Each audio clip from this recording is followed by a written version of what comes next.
There are some things in this world that are just plain facts that you must accept. Sonic's gotta go fast, Mario's gonna jump, man, and Carly Rae Jepsen's 2015 album Emotion is one of the best pop albums of the decade, if not of all time. Look, these are inalienable truths, I don't make the rules, but once you accept these, it becomes easier to move on and look at the world through this lens. So, I have 2 Sonic games in my backlog, and I've played both and will be discussing them both today.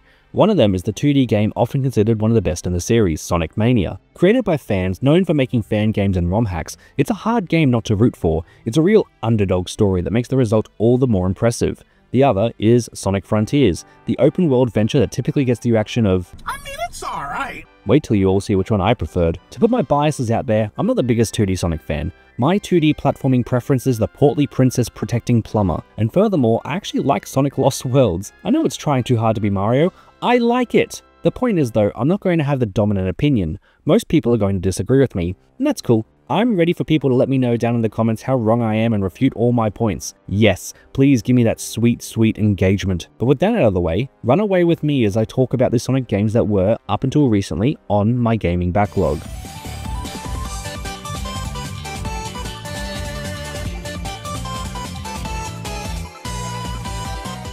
Before we dive into the games on my backlog though, here's some info on my Sonic the Hedgehog resume. My first and favourite Sonic game was Sonic Adventure 2 Battle for the Nintendo GameCube. For anyone unaware, before this game, Sonic was exclusive to Sega's lineup of consoles, which, yeah, crazy to think they were once a real presence in the console sphere. But eventually, Sega had to do what Nintendo don't, and publish their IPs on other platforms, such as their rivals GameCube. Now, Sonic Adventure 2 is a blast. It's filled with so much emotion. You're comparing yourself to me? Huh? You're not even good enough to be I'll make you eat those words! Ah, poetry. I feel the game creates the blueprint for what I feel is a great Sonic game, and I call them the 3 C's. C1, clunky. If the controls are super tight and precise, it's not Sonic. There needs to be some deaths while playing that are just straight bullshit. Slightly floaty, imperfect, but always with so much character. If my homing attack doesn't throw me off the edge to my death about 1/4 of the time, I don't want it. CB, cringe. I think the story needs to be a little cringy, a little cheesy. It needs to be earnest, no matter how bizarre it gets. Sonic kissing a human girl. Have people inexplicably confuse the black and red hedgehog with him. Go nuts. The more balls to the wall crazy the game's story gets, the better the chances that I really like you. See the third. Chaos. I wrote this a while ago, but I believe what I'm saying here is that chaos is the sort of combination of the 2 points before. Janky physics, insane glitches, and a story that at times makes no sense. I know I kind of covered it with the other 2 points already, but I do think chaos is an important element in any memorable Sonic experience. So given those things that I value in a Sonic game, let's have a look at the Sonic games from my backlog, starting with Sonic Mania.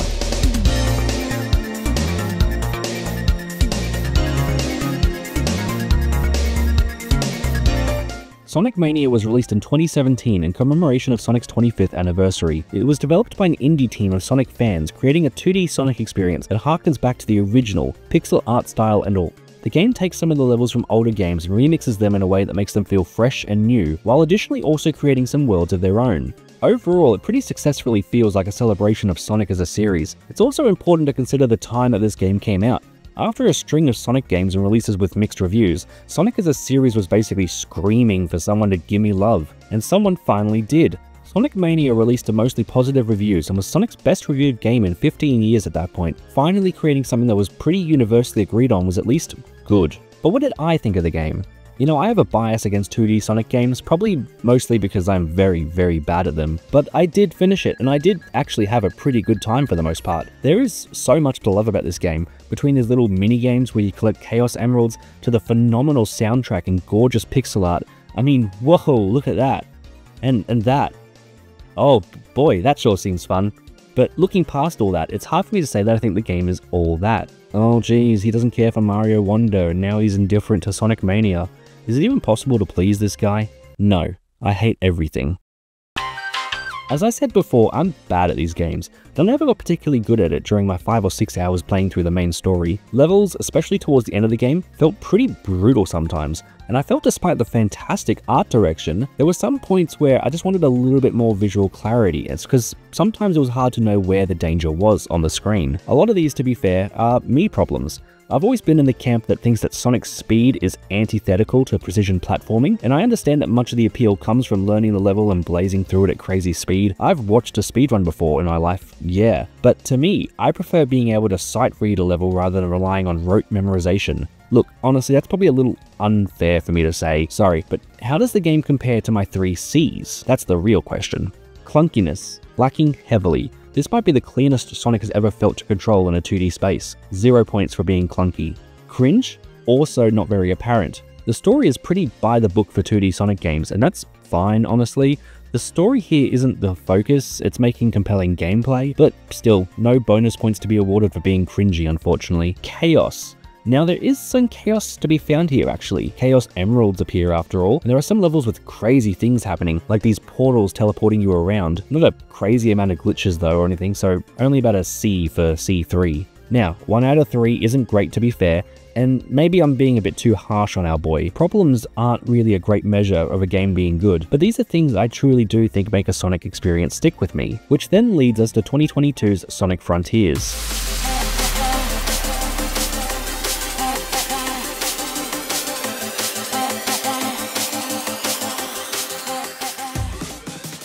Sonic's first open-world venture, Sonic Frontiers marks yet another experimentation on the Sonic the Hedgehog formula, which is something I respect about Sonic Team. Rarely are Sonic games really that great, but at least they're always trying to do something different. Sonic Frontiers, however, isn't a true open world, it's more of an open zone game where you play traditional 2D and 3D Sonic levels while venturing across a sort of overworld with enemies and small challenges to complete that reward you with memory tokens. These challenges vary, but usually have you complete some task within a time limit, like stepping on some panels or getting somewhere on the island. Most of these are really small and quick. They're probably more comparable to the micro games of the WarioWare titles than actual minigames. Some of these challenges are arbitrarily locked behind the day-night cycle, meaning that unless you want to spend time waiting around when trying to clean up the last of them on an island, you really need to make sure you're making the most of the night.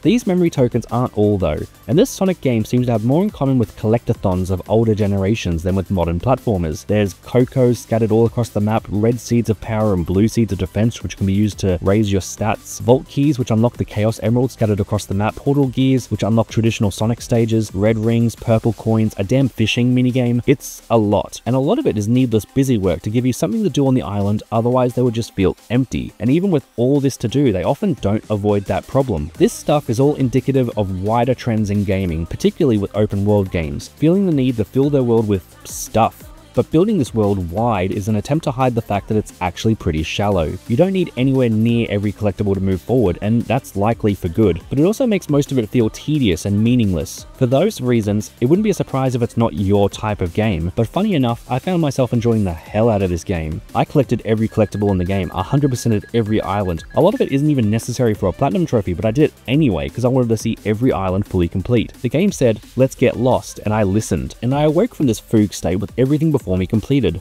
Okay, that's all probably a bit too generous. The game suffers from empty open world-itis, sure, but does it follow the 3 C's? First, is it cringy? Does it act earnestly despite honestly silly subject matter? It sure does. Some of these cutscenes are phenomenal, by which I mean they're pretty bad. What is your end goal?